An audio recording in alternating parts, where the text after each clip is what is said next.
qui est intéressant lors de ces formations, c'est qu'on a tous des idées assez préconçues sur ce qu'est le digital aujourd'hui et on se rend compte que ça bouge énormément. Je vais repartir avec des connaissances et des acquis, mais aussi avec une idée en tête, c'est que tout ce qu'on apprend est obsolète, donc il faut continuellement se former, surtout pour le digital. Ce qui était vrai hier ne l'est plus aujourd'hui.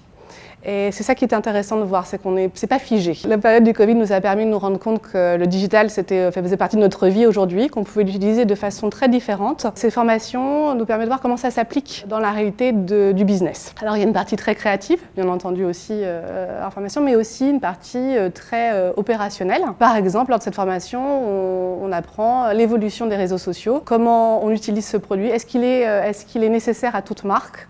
Ça nous amène à aussi réfléchir à notre positionnement, à ce qu'on veut donner, qu'on veut créer, ce qu'on veut insuffler, qui on veut toucher.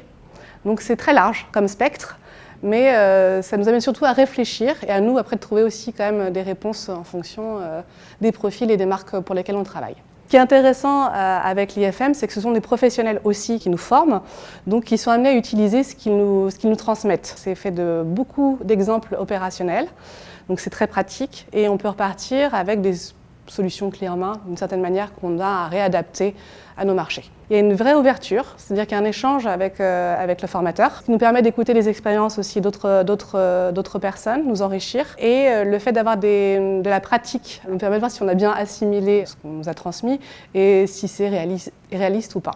Et là, en l'occurrence, ça l'est complètement.